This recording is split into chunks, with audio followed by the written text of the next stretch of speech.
All right, I think I'm live. Hopefully, this is working. Oh my God. The one day I feel like, okay, I need to look professional and I need to come across like I have any idea of what I'm doing is the one day that I come down here, turn everything on, and nothing freaking works. Holy mackerel. What a mess.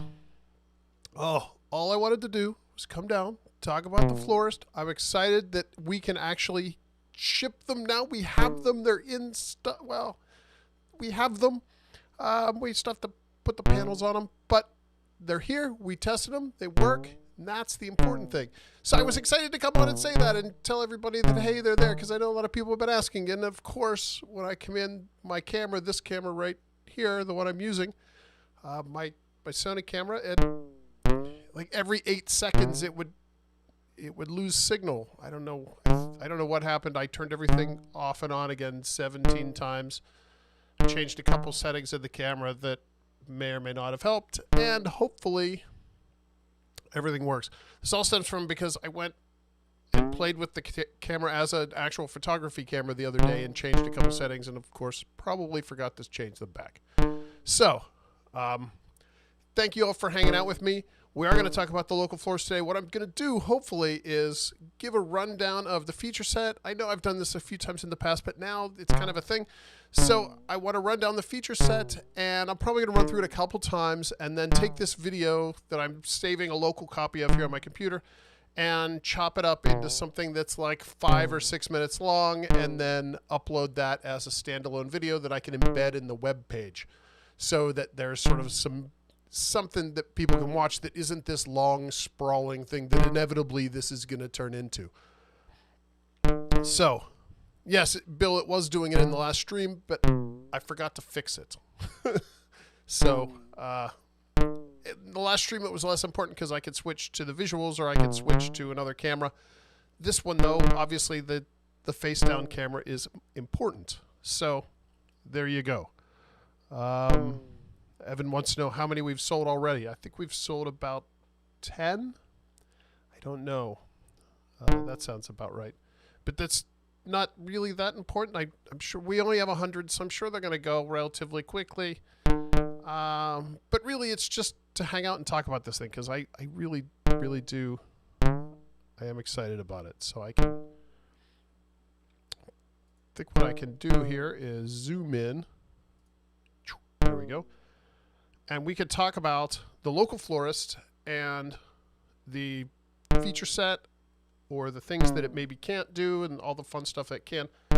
If you have a question, at me in the chat and I will answer it. It's easier for me to see if you have a question if you add me because it shows up bright yellow. Otherwise, because my eyes aren't very good, it's tough for me to focus and read through each one while trying to explain things. So, local Florist. These are both the same thing. These are actually the prototypes. Perry offered to let me take a production unit home today, but these work, so I'm going to use these. I feel like because Ross built them just for me, they're mine. So what we're listening to now is I'm taking just a random gate signal and going into the input of the local Florist, and we're just hitting it.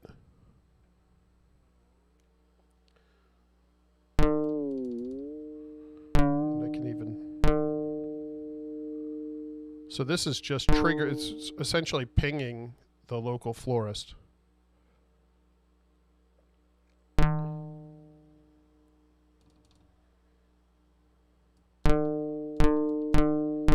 There we go. Let's make it a little more frequently random. So this is sort of I'll start with this because this is sort of a fun little feature. Now, I wrote the copy today, and in the copy I purposely went out of my way to say that although it can do these sort of stringy, percussive tones like we're listening to now, and we can change the pitch by moving the time knob, this thing does not do carpless strong. So this is as high a frequency as you can get. It obviously doesn't track volt per octave. And it's not that it just doesn't track it well. It doesn't track it at all. It's not designed for that. If I give it, if we go into the time and get a CV,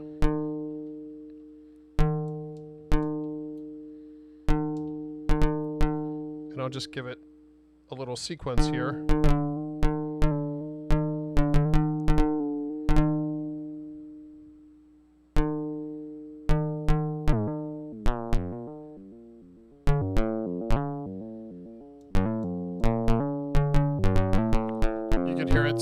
It's not an oscillator. It doesn't do. But for percussive stuff, it's fantastic. And because you have so much control over this feedback path, you get some really, really fun and interesting sounds out of it. But anyway, that's enough of that. So let's patch something up that would be maybe really something that you're going to use. So we use just a synth voice here. And I conveniently have an SV1 up here. So I'm going to use the SV1 because it's fast and gives me all the synth voice.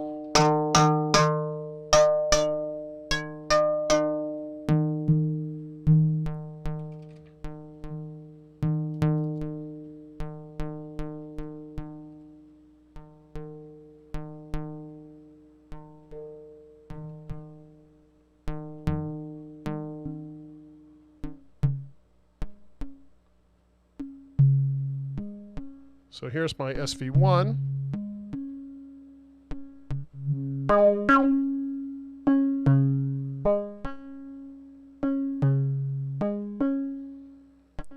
Pretty simple.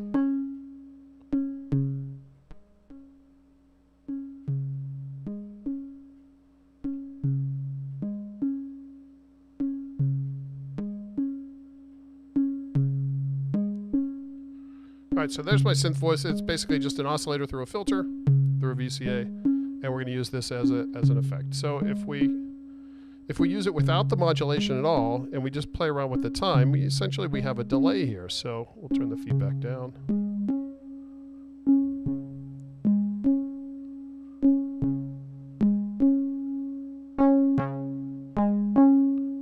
Open up the filter a little bit.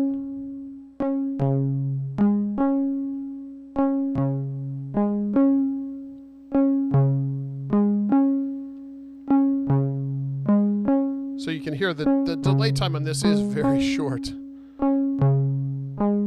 even at its maximum time. But as we bring in the feedback,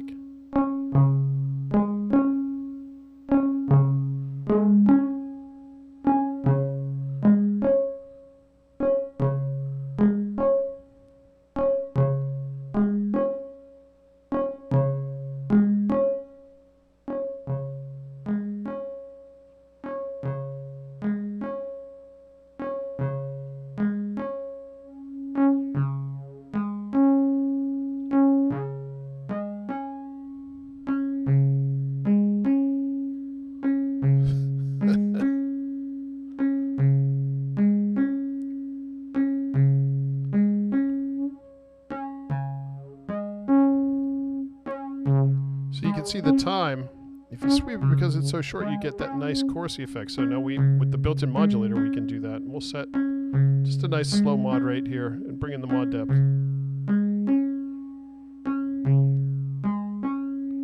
And there you go. You have a chorus.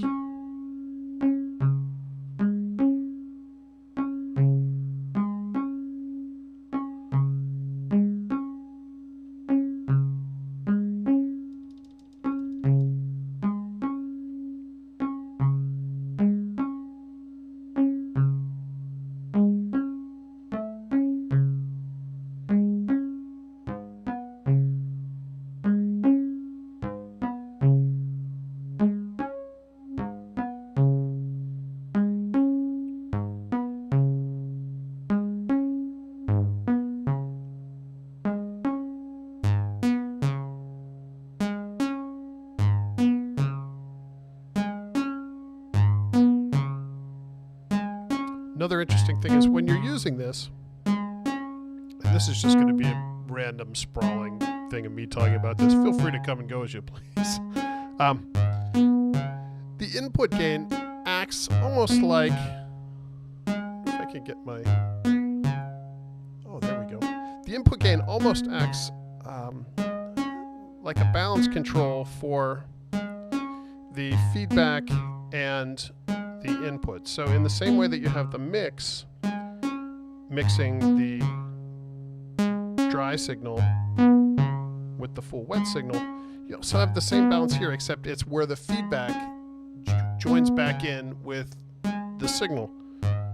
So obviously, if you lower the incoming signal, you leave more headroom for the feedback to sort of thrive. Clay, no, we lock down the CV. The CV doesn't push it further than the knob goes. And the reason it doesn't is we didn't want it to push it to the point where you would hear clock noise. We thought that would be really awkward and not sound very good.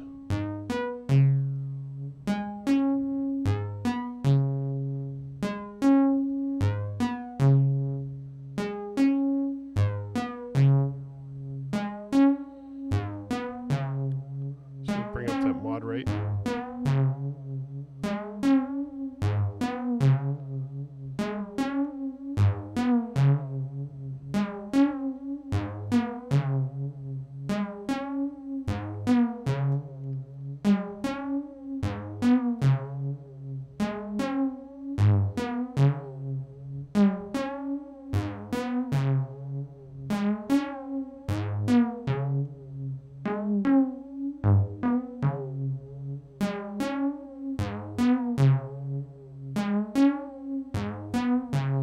In the same way you have the internal modulation, we turn down the mod depth.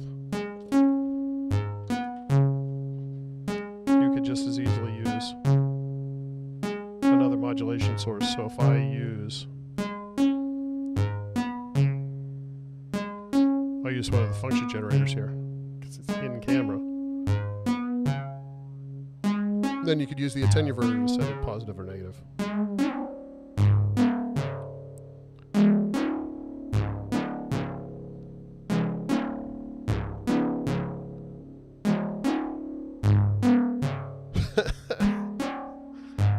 Hello, Max. How are you? It's good to see your name. Which is a funny thing to say.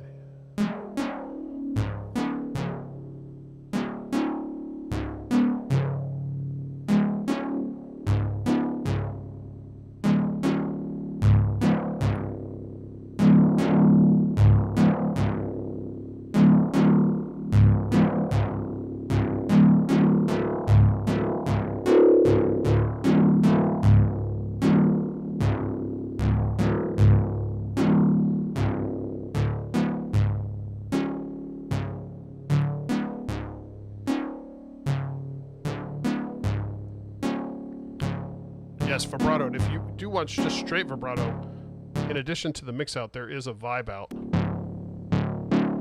that just gives you the straight vibrato output.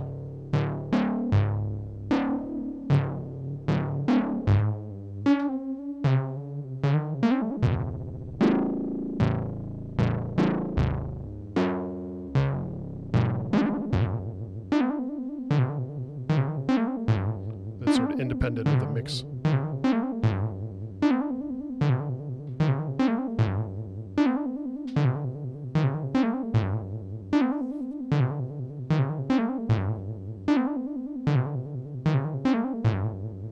So we could use the mix on the other channel here. If we pan them.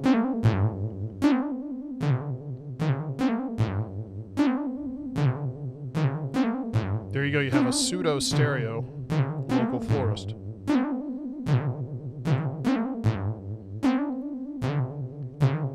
That's just by taking the vibe out and the mix out and panning them hard left and right. Kind of fun.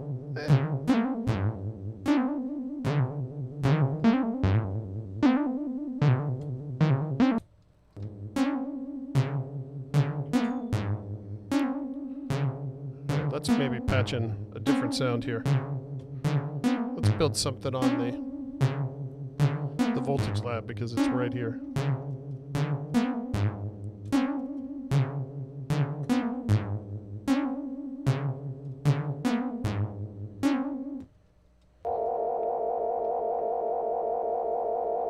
See, that's nice already.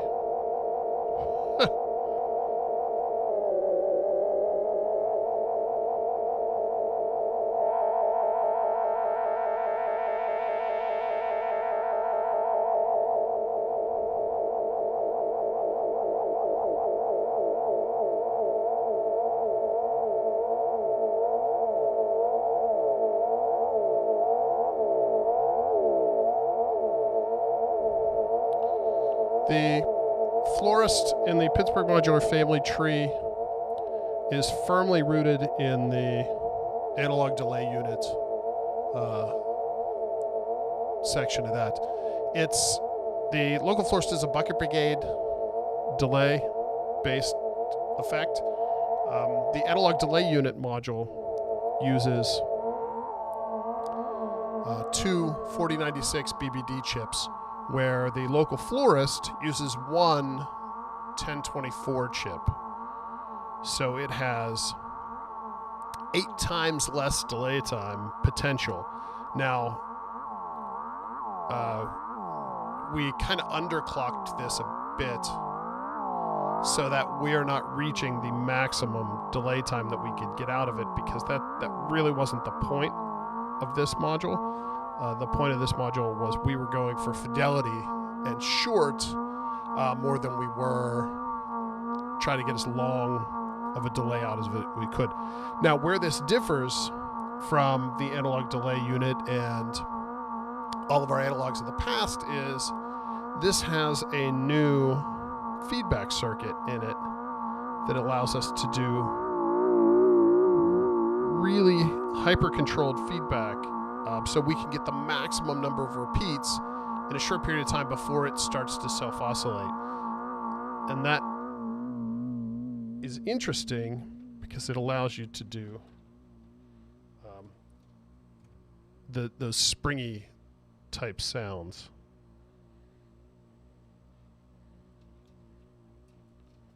Continue to patch up my SV, or patch up my voltage lab here.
Oh,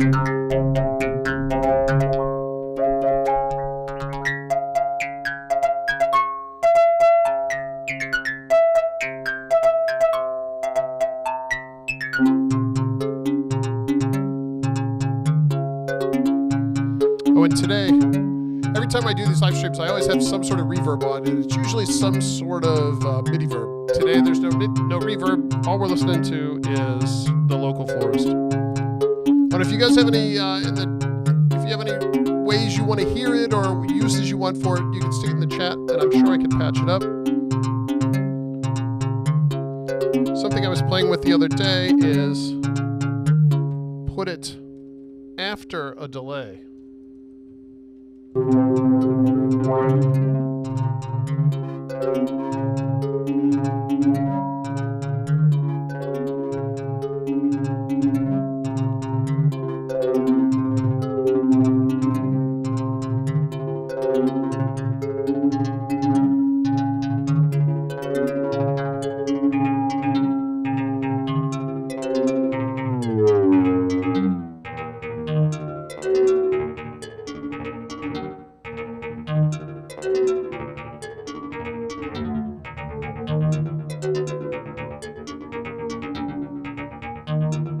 So now this is patched in after the analog delay unit.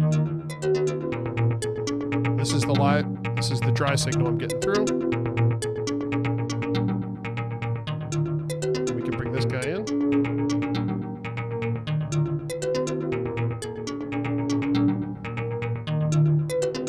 I can do that, Clay.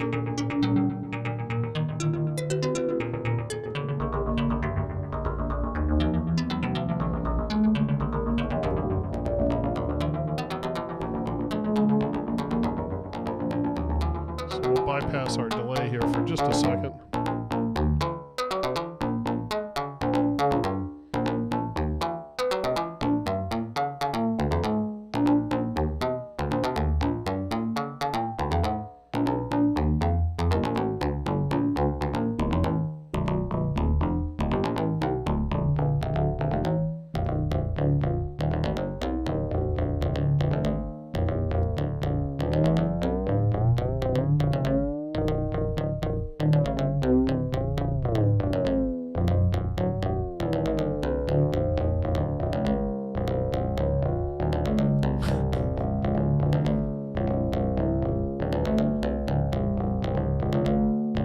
Welcome, Alpha Stair. It's the local florist. It's a flanger chorus unit that does a bit of spring reverby effects as well.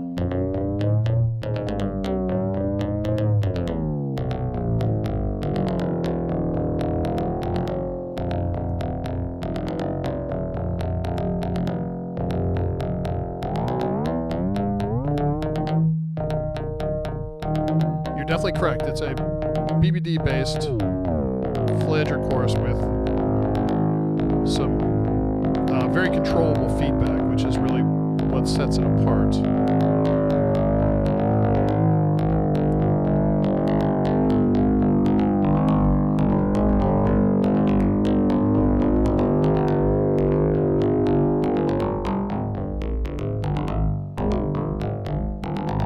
Bring that delay back in.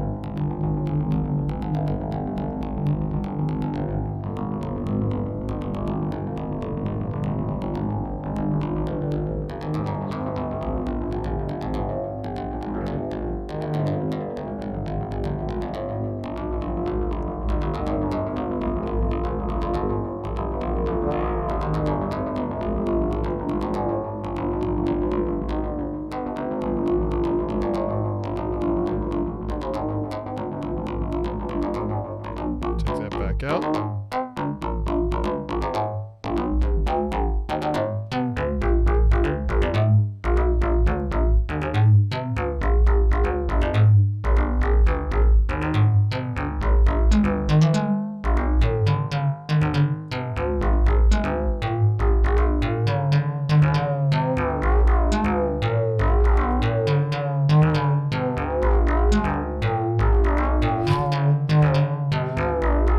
Thanks for coming out of the hot tub for this. I appreciate that.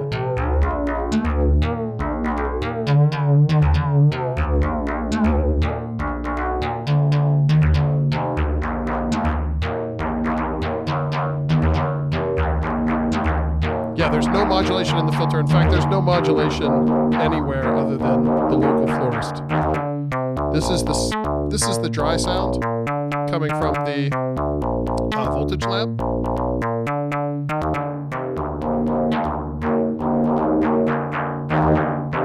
This is the 100% wet sound.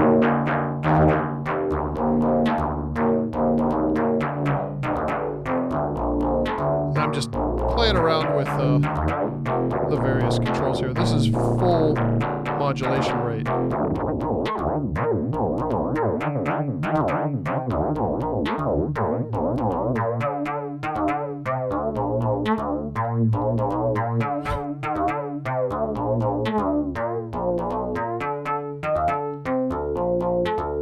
sure your studio needed a rewiring. I think you've put out like 3 albums in the past month.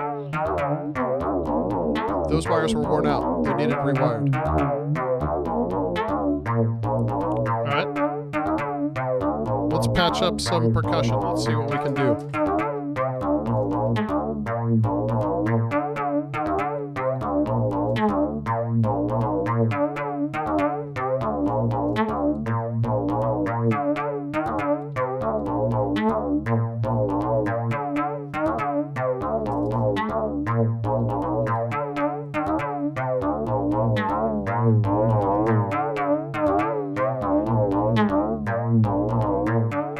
Let's just turn this down for a second. So, yeah. So for those of you just joining the live stream here, I'm just going to keep sort of going through the same bits of information. The local Florist is a new module. I've been talking about it for a while in the live streams. If you've been watching the live streams at all, I'm sure you've seen them, seen me talk about it, and you've heard it.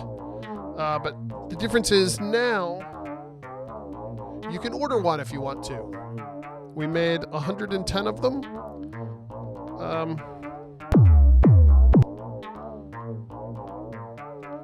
And they're available to order on the website. We sent out a newsletter tonight, and we will turn the webpage on live for everybody tomorrow, and it'll be up on our newsletter, the front page of our website tomorrow. But I thought for the people watching the live stream, because a lot of you guys were really into this and really interested in it, I thought I would give you kind of a head start. So that's kind of what tonight is. It's sort of a sneak peek head start.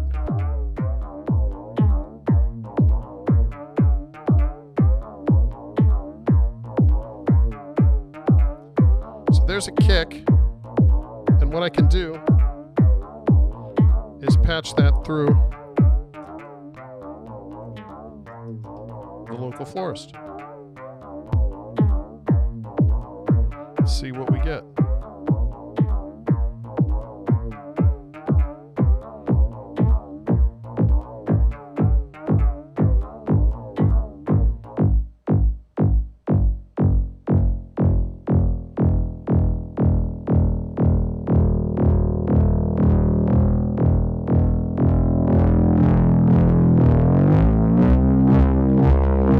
Because this is a pretty deep kick, it's overdriving the feedback path, and you can hear the dirt there in the feedback. But there's a soft clipping circuit there that it contains it and doesn't let it get crazy out of hand. If we pull the feedback back to right before it starts to self-oscillate, we can play with the time.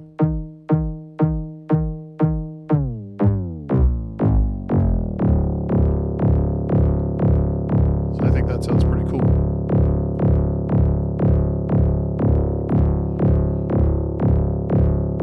Let's do another channel.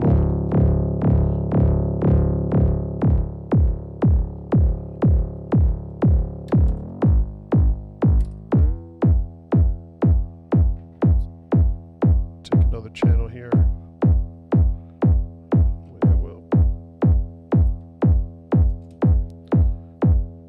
Furiously batch. We will go into this other local Florist here.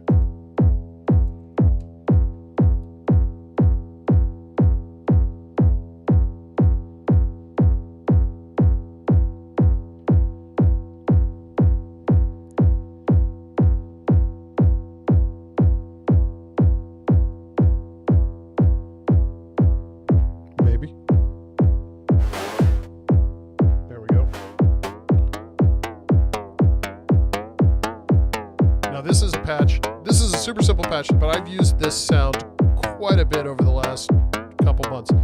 This is just my basic, and actually I even missed a step, so I'm going to patch one more thing in here. This is just my basic hi-hat patch. And the basic hi-hat patch is white noise patched through a high-pass filter and into a VCA. Trigger that with, I usually trigger it with a function generator so I can make the envelopes different lengths. But this is just going through an ADSR for a nice static envelope because I want you to hear any movement. I want it to be from the local florist. And then the output of that goes into the florist. So that's it. It's a super simple patch, but it sounds really good.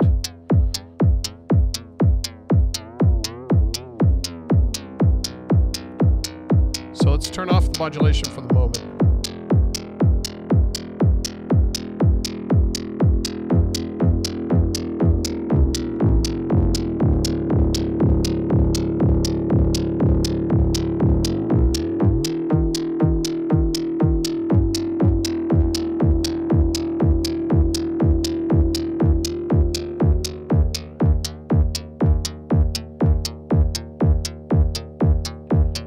Start to modulate that.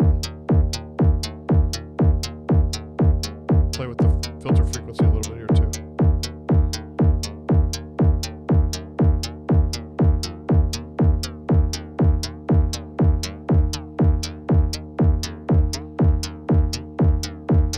And if we did now with the hi-hat, if we do that fake stereo again. Oh, I did it with the kick.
that's the percussion through.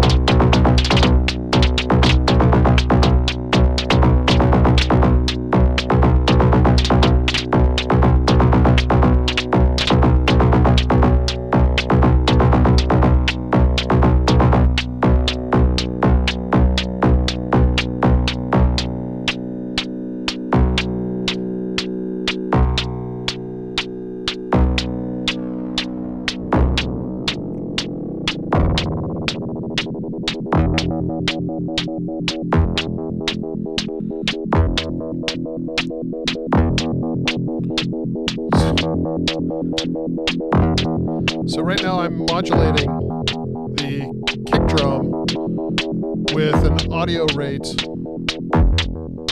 a low audio rate oscillator from the double helix.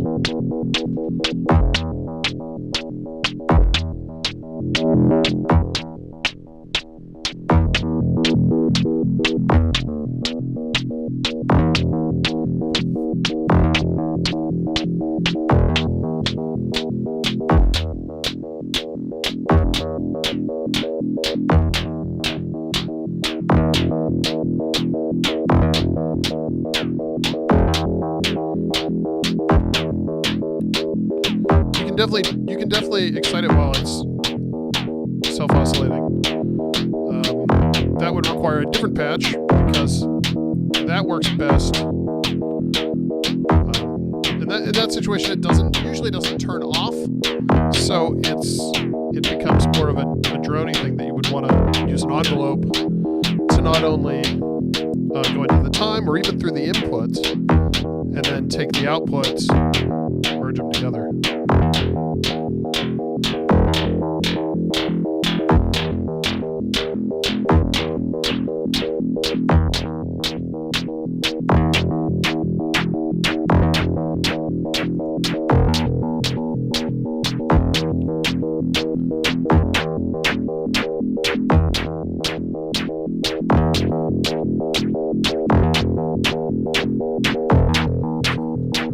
Everybody who's actually ordered one. I usually don't do these sort of blatant chill episode shows, live streams. That's not why I do this typically, but for this one, I know everyone was excited about it, I was excited about it, and this seemed like the best way to give everybody an option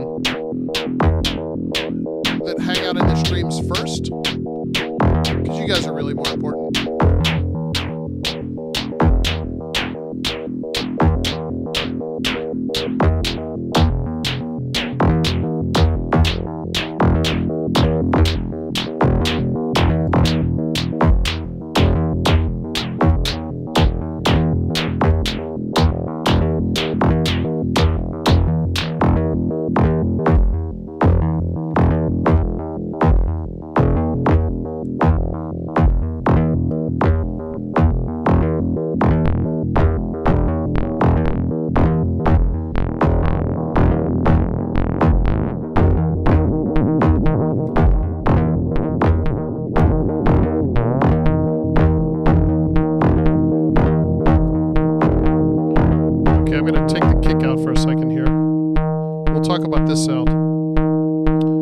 Someone had asked about this in the chat. This is just using an ADSR into the input of the Florist and using the feedback and just sort of listening to it ring.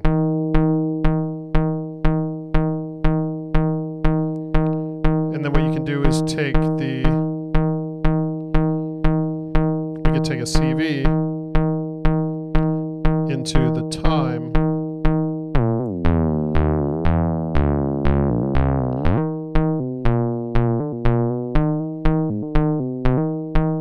to modulate the pitch a bit. It's not a perfect system.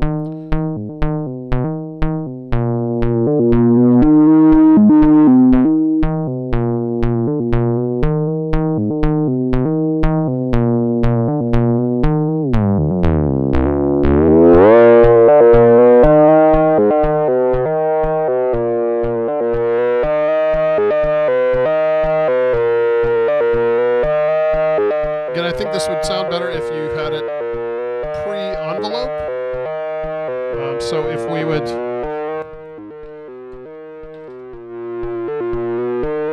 patch it this way, if say we went into the VCA, patch the mix out there, malted the envelope,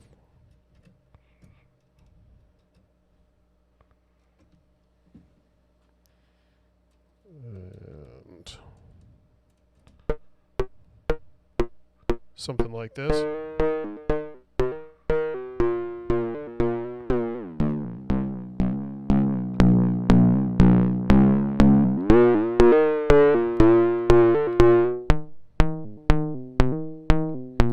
And that's going to give you, because you have the envelope now controlling the amplitude and sort of giving it an off, you can do something that's maybe a little bit more under control.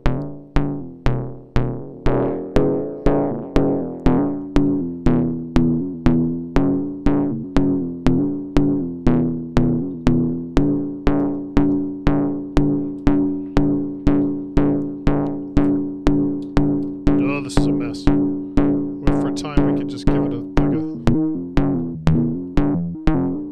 sample and hold here. And that's just going to modulate the pitch a bit. We can change, using the attenuverter here, we can change how much that actually has an effect.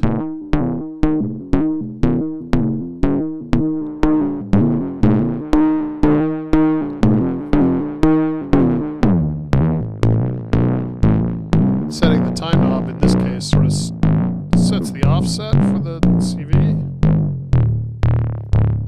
And I think this, patching it in this way and using it as the oscillator sort of creeps into that carpless strong area, that this is not what it's best at. You can get away with some sort of quirky percussive stuff like this, but I think that's about as far as you can take this. You're not going to get anything pitched out of this at all. It just kind of does what it does. And that's all right.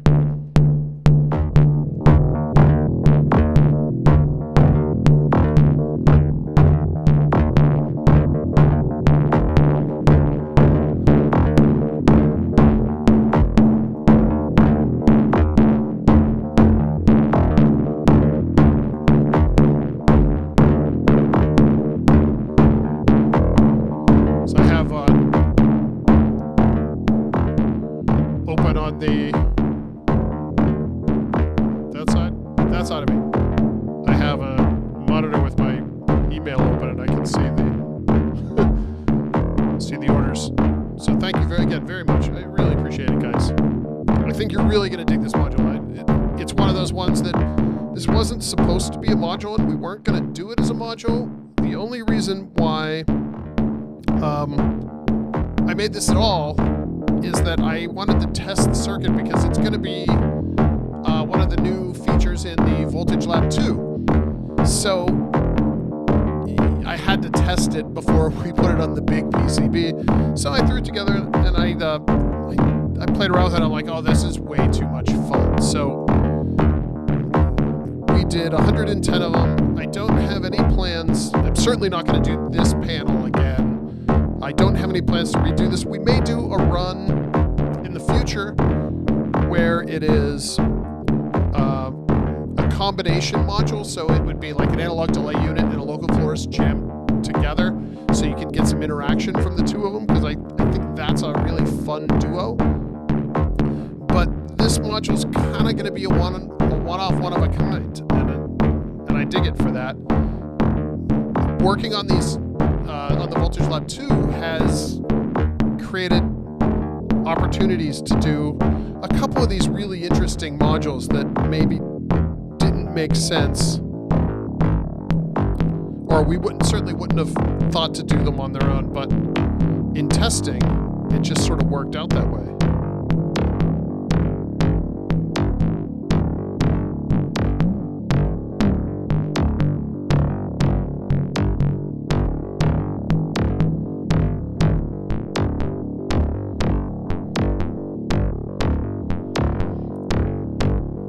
See if I can get back to my noise source here.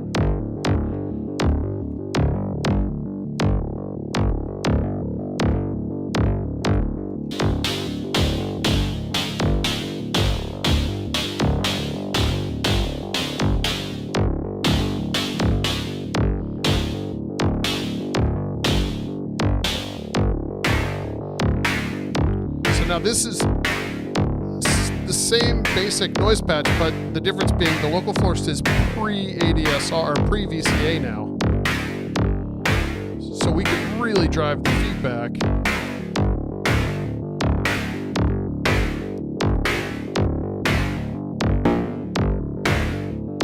Sean's asking when the VL2 is coming out, and that would be 2021.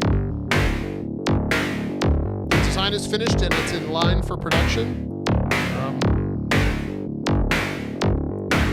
But it's going to be the second new Pittsburgh Modular synthesizer next year. So summer, we'll see. We have a busy year for next year.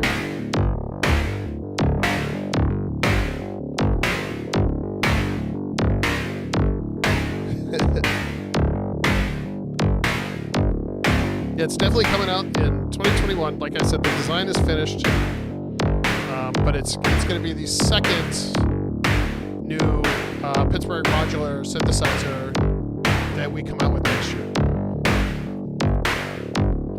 Just worked out that way in the schedule. Then the first one's smaller than the Voltage Lab 2. The Voltage Lab 2 has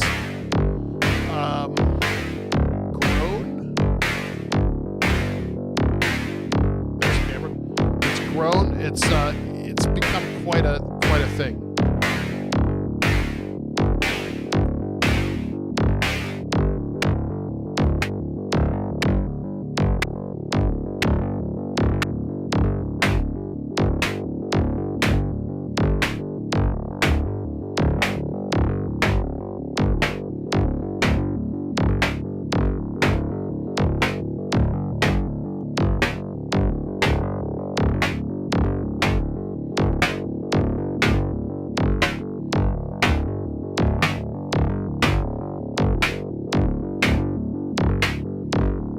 Oh, don't sell your VL1. Good gracious. The VL1 and the VL2 are very different instruments. The VL1 and VL2 are going to live happily next to each other. Although if you wanted to sell your VL1, I'm sure you could sell it for a ton of money right now. They're going like crazy money on Reverb.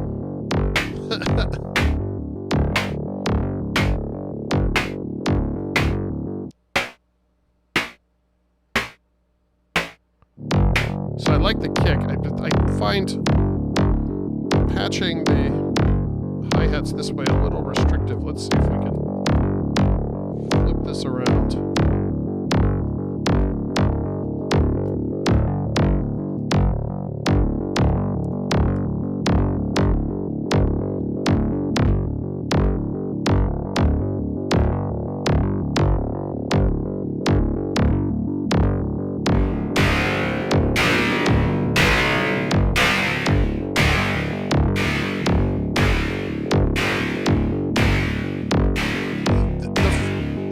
First one it's definitely more East Coast than the VL2 and the VL1, but it kind of lives in its own little world. It's definitely utilizing all of the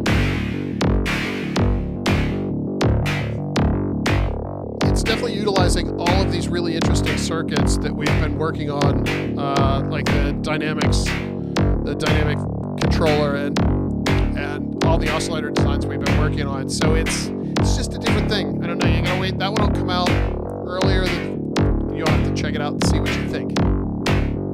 That one's gonna be a really interesting instrument because it debuts the sort of new Pittsburgh line that I've been rambling on about for the last 9 months or so. That is the first project under that.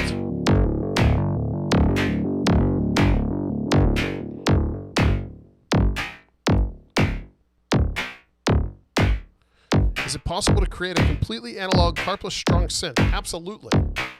You could definitely do that. You could do it with BBDs. You could do it with, if you could get like a 250, if you could get a delay unit that had like a 256 step BBD or 32 or 64 or something really short. Even a 512 would probably work. I think you can get really close that way. I think someone just came out with an analog carpless strung module, I think. I could be wrong. I only vaguely keep an eye on what is going on around us. There's so much going on in the Your Rec world at all times that unless someone specifically tells me about it, I usually miss it. BBDs, actually, that's an interesting question. BBDs aren't totally analog though, right? Well, the truth is, you're right. They're taking a slice of the analog voltage and holding onto it and sort of handing it down a line of capacitors and then putting it back together at the output. So you're right. You could argue whether that's analog or digital because you have a definite number of time, but you have infinite resolution, so to speak. That's an interesting question. I think that blurs the line a little bit. I would say it's analog because you can't quantify it in simply ones and zeros, though.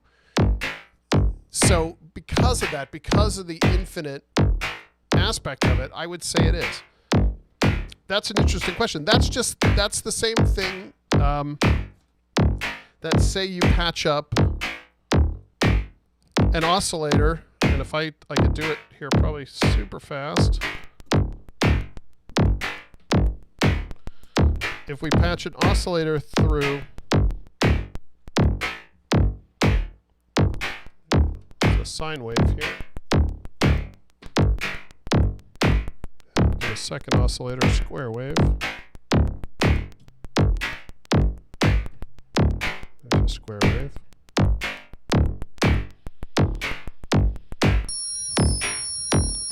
This would be another example.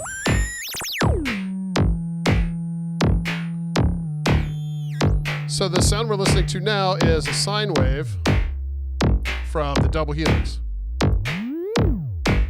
Now, I ran that sine wave through a sample and hold. It should be the same effect.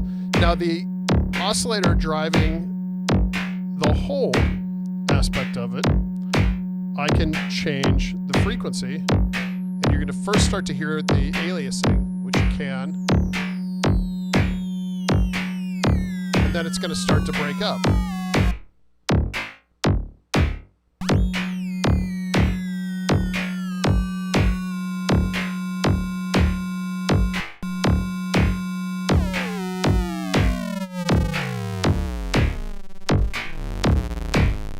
Now the question is, this is sort of the same question. Is this analog or digital? I would argue that this is absolutely analog. It's just another type of modulation.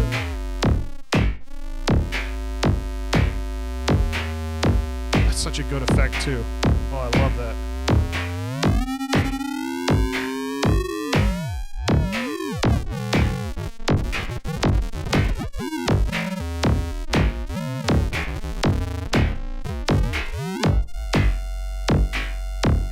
Cool.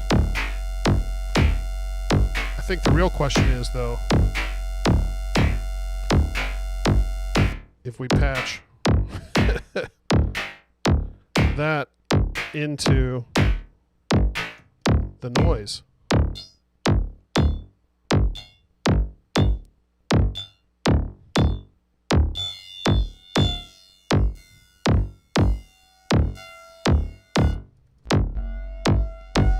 Let's use a low pass filter instead.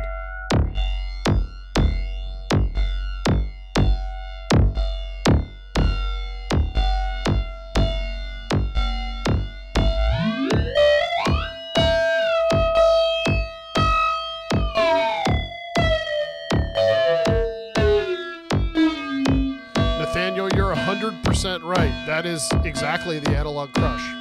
The difference being the analog crush, we used the oscillator we used to drive it. We made sure that it ran extremely high above audio rate frequencies so that we could get rid of as much aliasing as possible.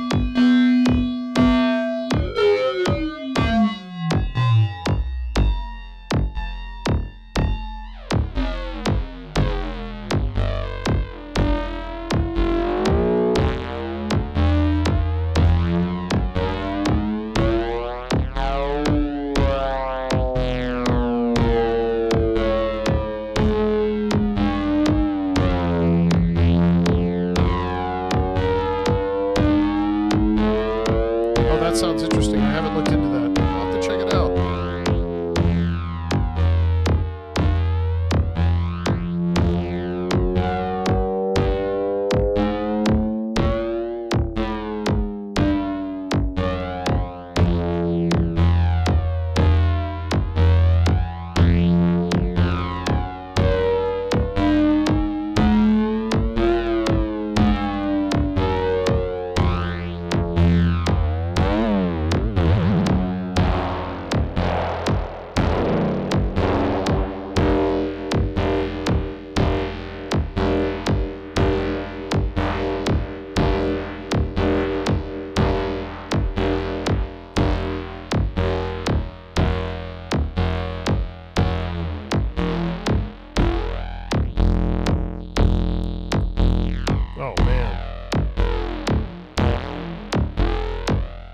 So that you can hear the difference because we have a lot of different things happening in the time domain here.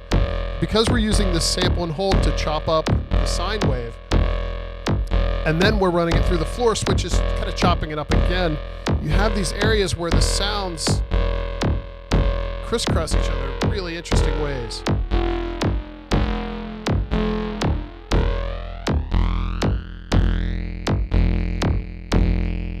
Right there where they're supporting each other, and then it starts to fall apart. Almost a phaser. Yeah. Wow, you're way ahead of me. Almost a phaser effect.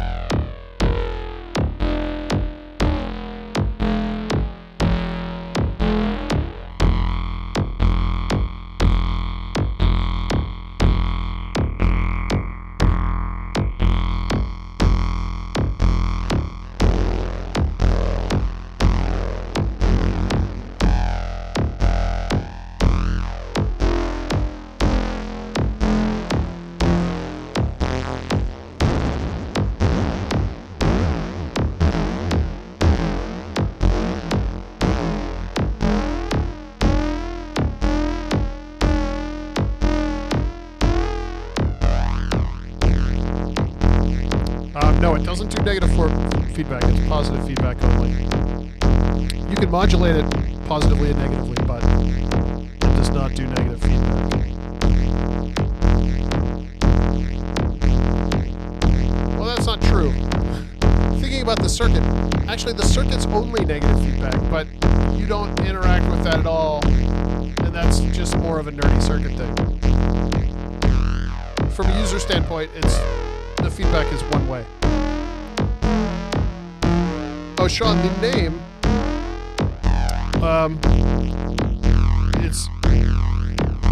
it's not quite as clever as I would love it to be, but it's a flanger chorus, Florist. And I thought, well, it's the Florist, and then it's your local florist. And because of that, I put some flowers on it. And that's the story.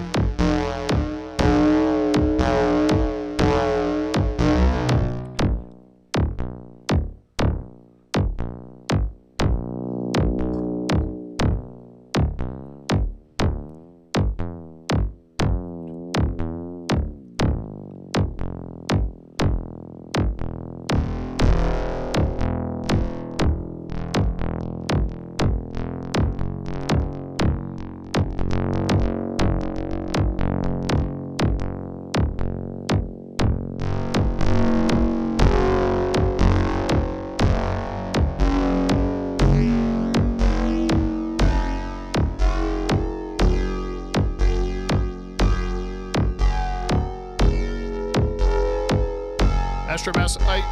I suspect in the next, not 2021, but I suspect that'll probably happen in 2022. Just a guess.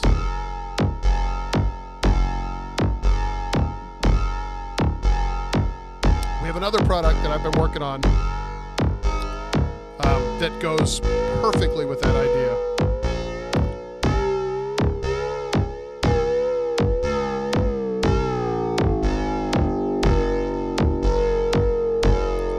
Do BBDs work with CV inputs? BBDs directly do not. What you have to do when you work with BBDs is you have to design a clock to drive them. And when you design your clock, you have to make the clock voltage controllable. And in our different BBD modules that we use, the analog delay unit, which you can't see, but there's one under my big fat head here, built into the voltage lab, and then I got another one in there. But that the clock in that is different from the clock in the local forest because the frequency range that we need is different. So the clocks we design are specific to the purpose. Another reason with the analog delay, we wanted you to be able to push beyond the frequency limits of the clock with CV. So with more CV, you could get longer delays than you could get with just turning the knob. With the local florist, we absolutely didn't want that to happen. We wanted, when you get to the end of the range of the pot, that's where it stops, because we didn't want to get into the noisy part of the delay. So again, that's just, then you design your clock with the features that you need.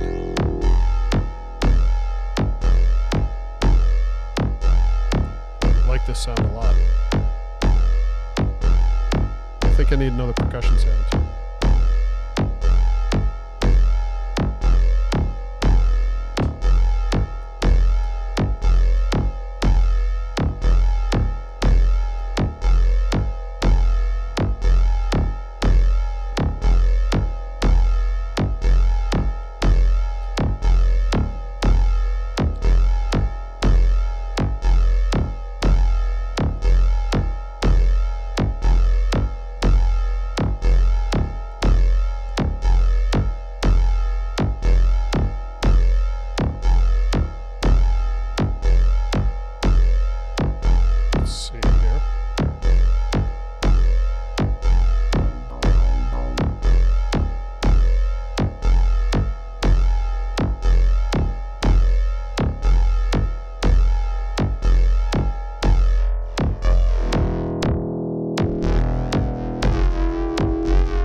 So this one I had to use a delay on, but I apologize.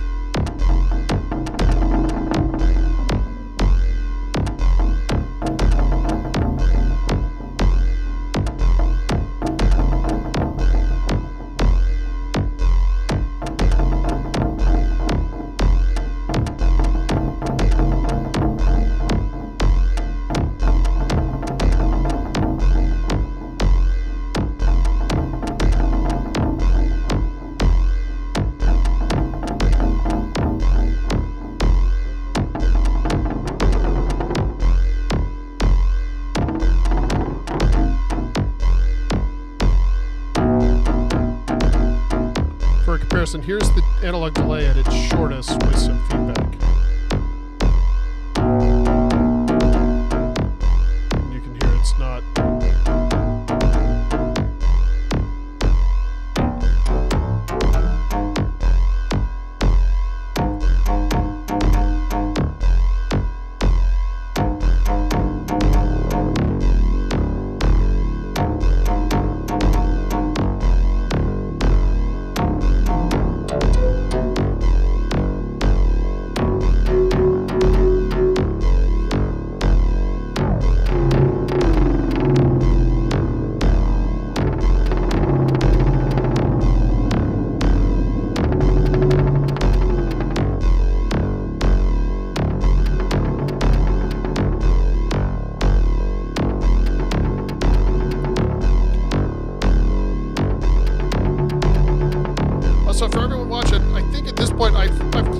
I'm talking about the low floors. I'll keep answering questions if you have them, and I'm going to keep playing with it, but I think I'm just going to go a little spacey and do some patching now. I kind of like this, and I want to make a weird sounds with it. So that's what I'm going to do. For everybody hanging out, though, I want to make sure everybody knows that quite often, and I don't have a schedule in front of me, but quite often the New York Modular Society is doing live streams on Twitch, and it's really fantastic. They've got some great performers on. They do it 2 or 3 times a week, and it's really, really great. Super professional. The guys performing are amazing. The girls performing are amazing. And it's a nice chat room. Really a cool place to hang out. I leave it on every time they stream. I have it on the background while I'm working. Sometimes I comment, sometimes I don't, but it's always on. I absolutely love it. So Google search, find it, check it out. It's absolutely worth doing. My link to this is that in January I'm going to be one of the performers on it, but that's really irrelevant, other than you'll get to see me do something that's not just sort of making it up as I go along. Hopefully there's some effort put into it on my end, but all the performers there are way better than me. It's absolutely worth checking out. So that's my little commercial in the middle here for more free stuff to watch on the internet.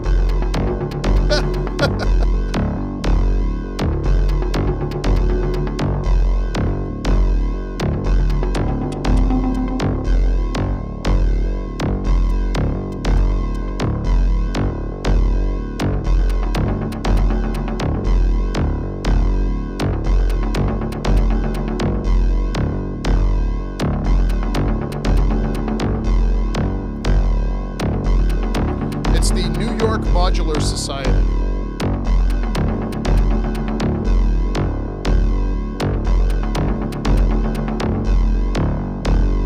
They had a great show there tonight. Oh, it was really good.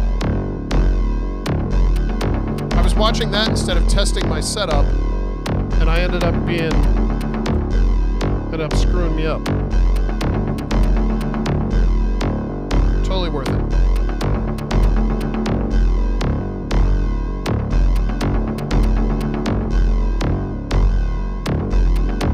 I'm going to try to add the SV1 to this patch. I don't know what it's going to do when I add it, but let's see.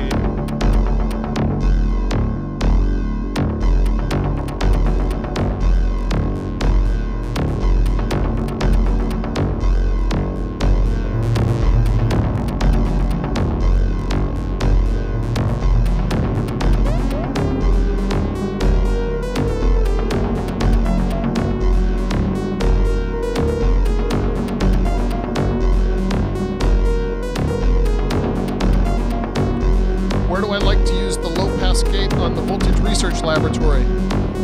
I like to use it in filter mode, and I use it in filter mode, but I use it as a VCA and a filter combined. Oh, Clay, that's too kind. I appreciate that. I'd like to use it as both a filter and a VCA at the same time, because the filter is sharp enough and it goes low enough that you don't need a VCA after the filter. So it works for both. So you can have essentially a VCA with resonance, and that's what I'm doing in the one patch. You can't, there's so much stuff going on. Well, let's mute it so you can hear what I'm doing. Okay, so here's the sound. Now this is a sound, this is, I'm gonna move my big fat head here for a second. There we go. Why don't we move, yeah, I'll talk about this and then I'll zoom out. So this is the low pass gate, the dynamics controller in here, and it's in filter mode. If I can bring up.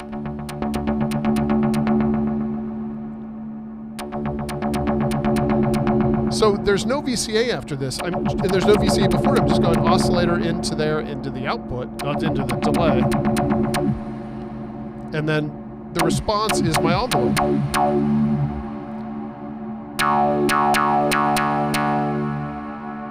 Turn the reverb down. So you can hear what that's doing. It's sort of a filter and an envelope and a VCA all in one, which is a lot of things.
to zoom out here so you can see what I'm doing.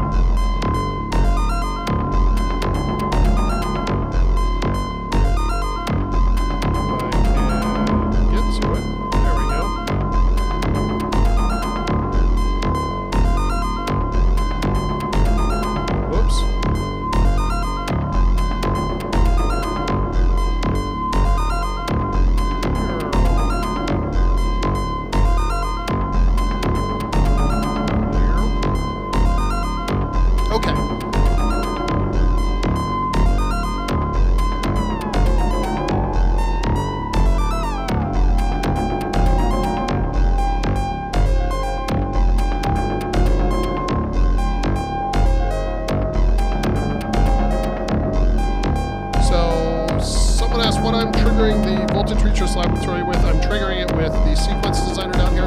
All of the sounds are being sequenced with the sequence or with the percussion sequencer, except for the SV1, which is going through the sequence designer.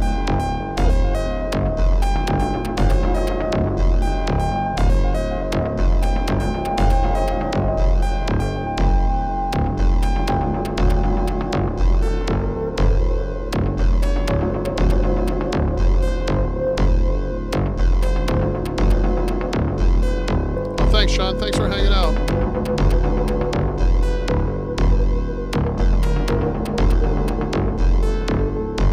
Yeah, the sequence designer that you see here is never going to be made.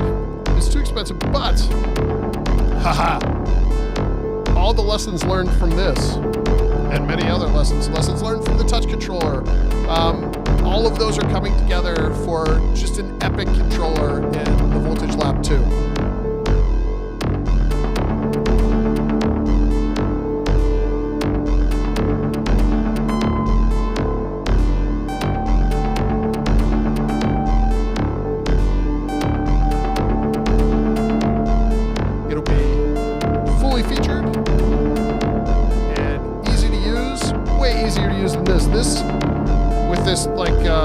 Number keypad looking thing over here is a nightmare to do anything other than basic sequences with. It was a poor design. Another reason why it's just too confusing to use.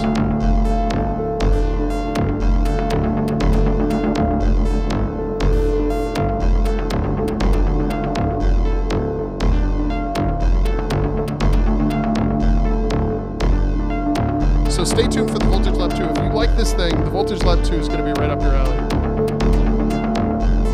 It's not going to be a Kickstarter either, so there'll be plenty to go around. You can buy them from your favorite retail establishment.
The difference between...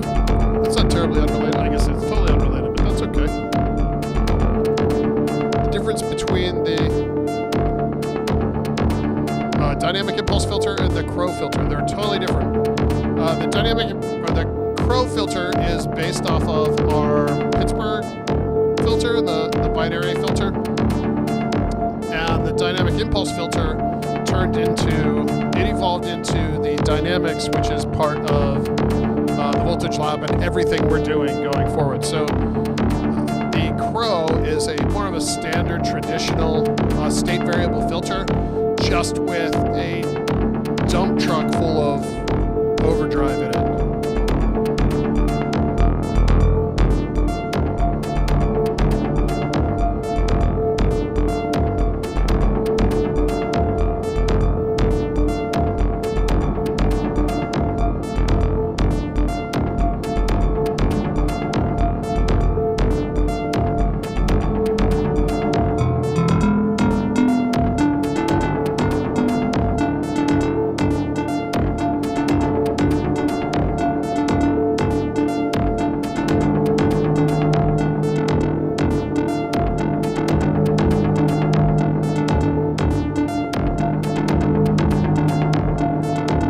Sorry, Modular output. The cascading delay network is sold out.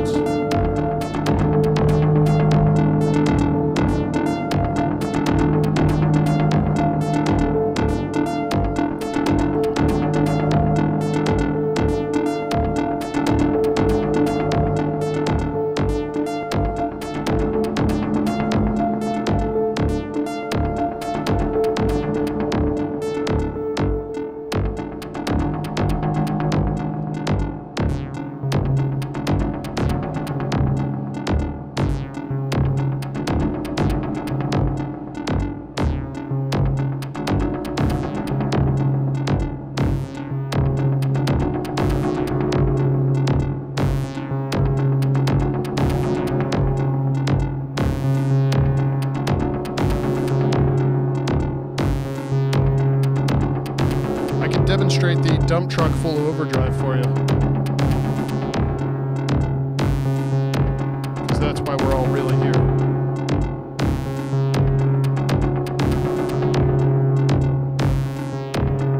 We get similar settings on the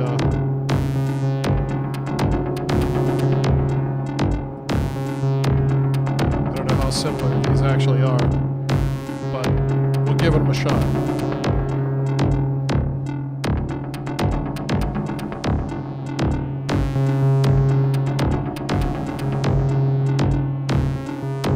So this is now the crow that we're listening to with the SV1 sound.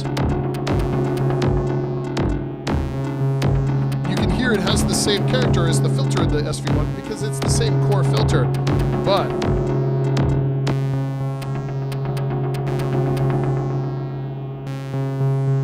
listen to this.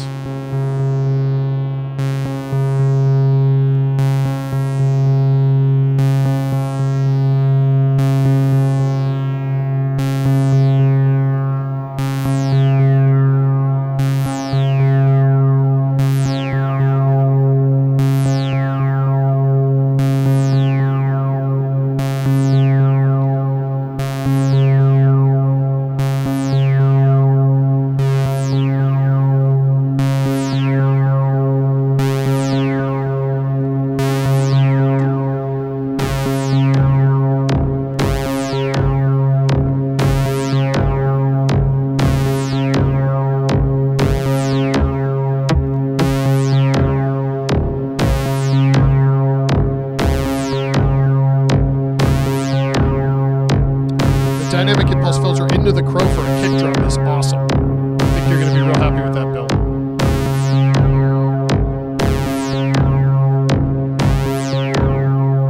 I think we're looking at about 4 or 5 weeks for the zoo modules, which is the crow, the giraffe, and the gibbon.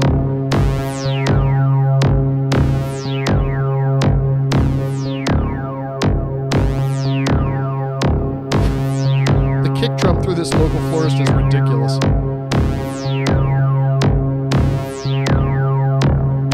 I'm going to pause pause that for just a second here. I want to hear.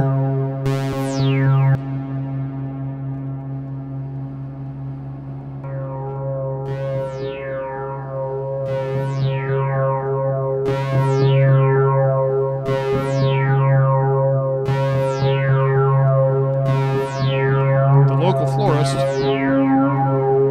right, so now the SV1's going through the local florist.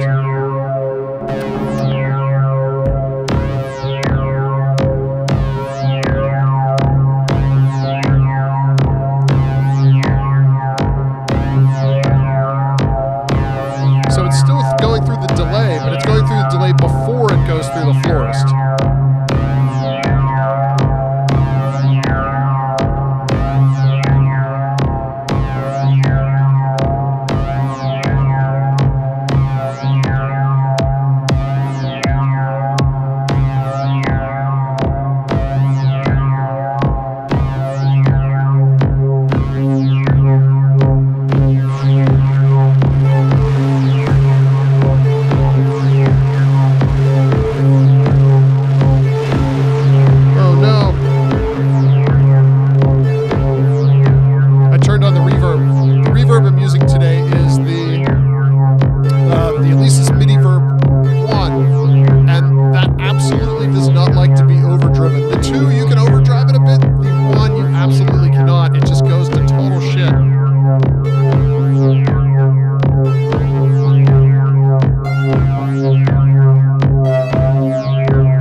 It sounds like it's trying to learn how to do something and failing at it.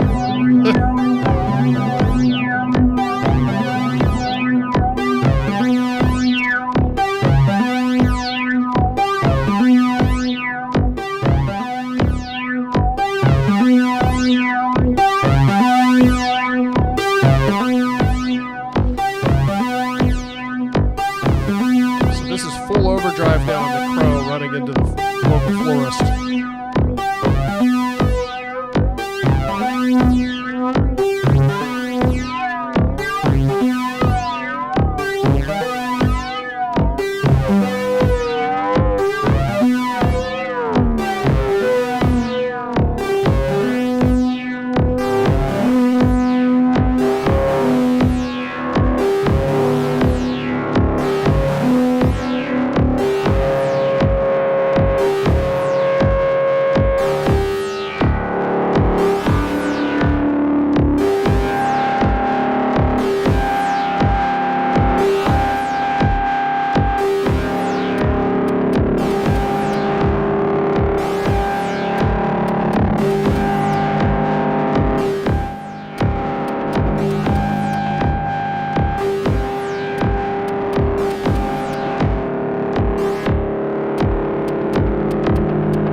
Modular output, it's funny you say that. This look, we're not, this is the Cascade Delay Network was the last module that's going to look like that.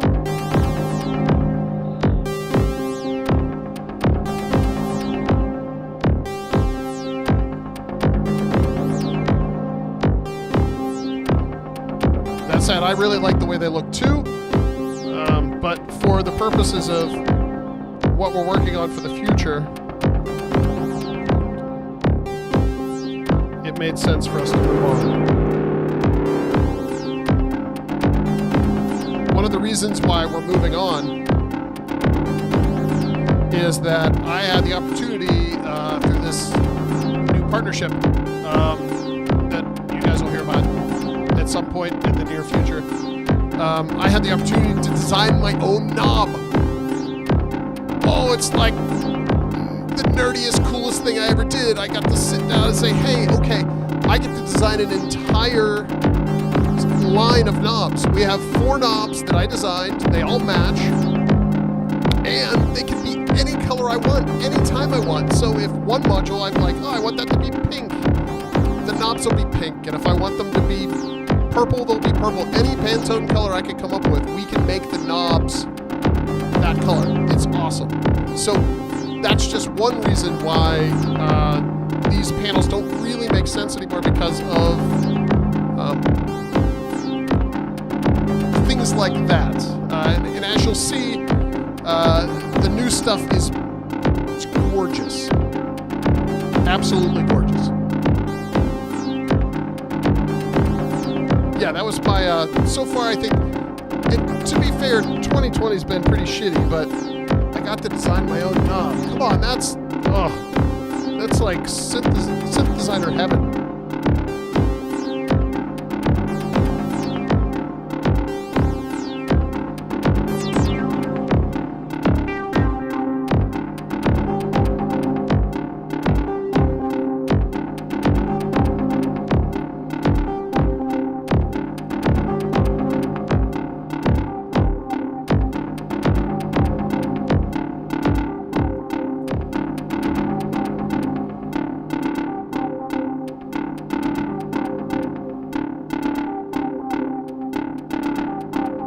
Mess. I can't give you any hints, unfortunately. You know, there's a lot of legal documents and all that saying I'm not allowed to talk about anything. But knobs! Knobs! Isn't that enough?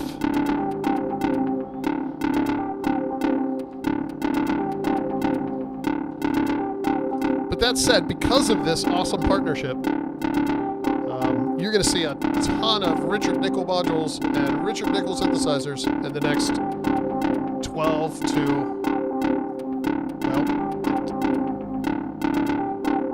beyond. Hopefully starting in a couple months. Some awesome stuff will be coming out.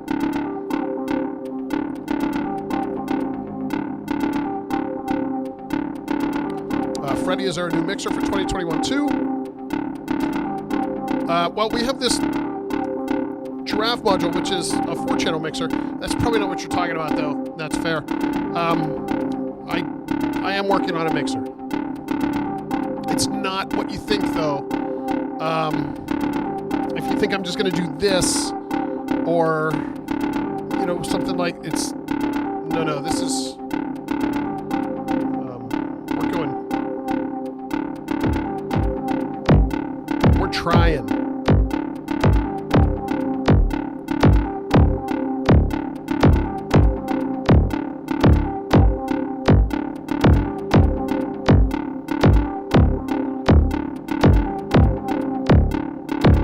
Knobs and swap them out. See, I just love the idea that I can match the knobs to the colors of the modules, so I'm not limited to a single palette. You know, obviously I want all of the modules to work well as a team and to live in the same universe, but the idea that I'm not limited to 2 or 3 different colors that, you know, everyone can get these same knobs, I think is really awesome. And I have 4 different sizes, so there's plenty of different sizes to allow me to create user interfaces that are more intuitive, because not only are the knobs, they can be color-coded, but they're also, the different sizes are going to guide you as you work your way through it. And I think this is going to be a big deal, certainly with an instrument like the Voltage Research Lab 2, where it's just, it's an extremely complex instrument. Giving some interface, I think, is critical. And that'll carry over into everything we do. And you'll see that first with the instrument we come out earlier in the year before the Voltage Lab 2. You'll see us debut our new design language. And then that'll carry on through the Voltage Lab and then through some of the other projects we have working on.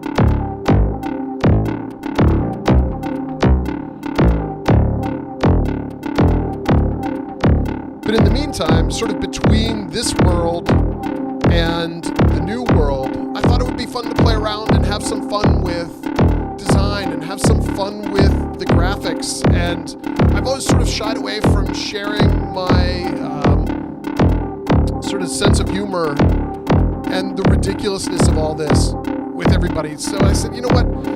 While I'm sort of between this UI and the new design, because I don't want to give away the new design, let's have some fun. So, you know, the local florist is sort of a celebration of everything we've done in the past, but it's looking towards the future. And all the Zoo modules are the same thing. They're sort of a celebration of the past. You know, you have our classic knobs on here, but they're looking forward towards something new, and I think that's really cool.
Hey, hello, Create. We're here celebrating the local florist.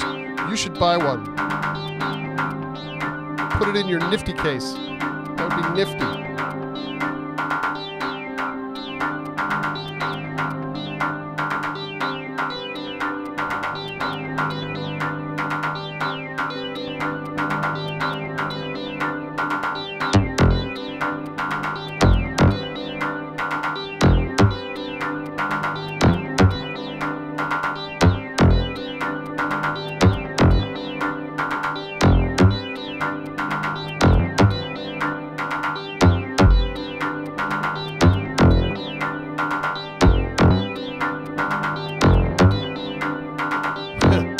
Not buy 100, we've sold a bunch. I'll give you a deal on, say, 40.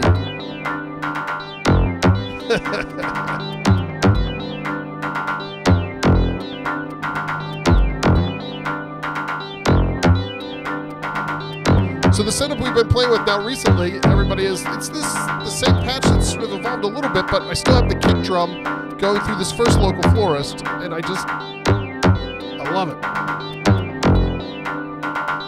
And then these sort of, I don't know what this sound is, a hi-hatty.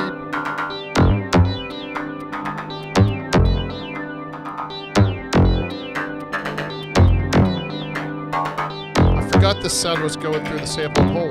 It's been so long.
Seemed like the appropriate time to space out there for a second.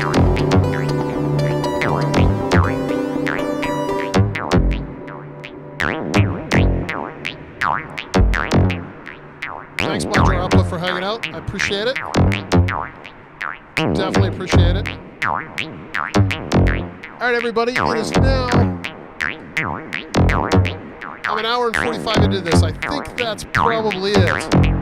Now that Modular Output's out, you know, I think it's time to call it a night. I don't know how I'm going to top this sound. Anyway, the point of the stream...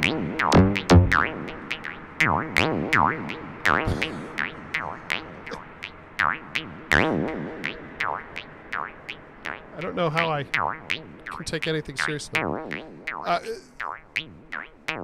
The point of the stream was to thoroughly and clearly, in a very detailed, methodical manner, explain the local florist. I didn't do any of those things. Thanks for hanging out. I appreciate it. I had a blast, as always. But the point was to explain the local florist, which I didn't really do at all. But I feel like you know what it sounds like now, and that's kind of the point. So I'm going to go now, and I appreciate it. I'm probably going to do another one of these over the weekend because I failed to accomplish my goal tonight, regardless of how much fun I had. But again, thank you, everybody. Thank you, everybody, for hanging out. Thank you for if you ordered, and I know a ton of people have ordered the local florist during the course of the live stream. I really appreciate it. It means a lot to me that you guys are willing to jump in after hearing these insane demos that I've been doing all night. Or maybe that's why you wanted it, because of the insane demos. I don't know. But thank you very much. I will be back in the next couple days, and we'll try it again. Now that I'm going to sort of be working up towards something on the more performance-y side, hopefully we can lose our minds to some weird visuals over the weekend. But anyway, thank you very much, guys. I appreciate it, and I will talk to you soon. See you guys.